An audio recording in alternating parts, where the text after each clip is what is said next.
বিশ্বকবি কবিগুরু রবীন্দ্রনাথ ঠাকুরের প্রেম পর্যায়ের একটি গান। গানটি হচ্ছে আমি হৃদয়ের কথা বলিতে ব্যাকুল শুধাইল না কেহ।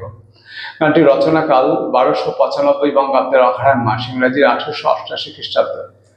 গানটি যখন কবি কলকাতা থেকে দার্জিলিং যাচ্ছিলেন পথিমধ্যে রচনা করেছিলেন।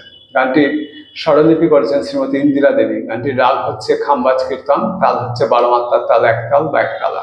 গানটি গেয়ে শোনাচ্ছে।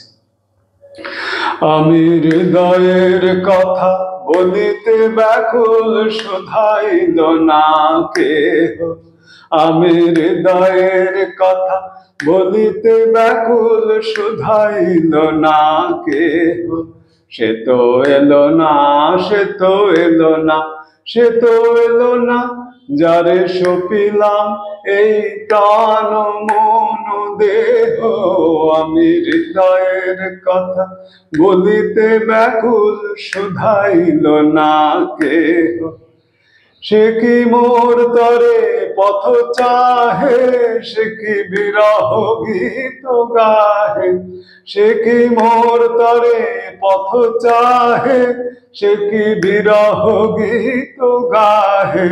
যার বাঁশরি ধ্বনি শুনিয়ে, যার বাঁশরি ধ্বনি শুনিয়ে আমি ত্যাজিলাম গেহ। আমি হৃদয়ের কথা বলিতে ব্যাকুল শুধাইল না কেহ। আমি হৃদয়ের কথা বলিতে ব্যাকুল শুধাইল না কেহ। সে তো এলো না, সে তো এলো না, সে তো এলো না, যারে সপিলাম এই প্রাণ মন দেহ।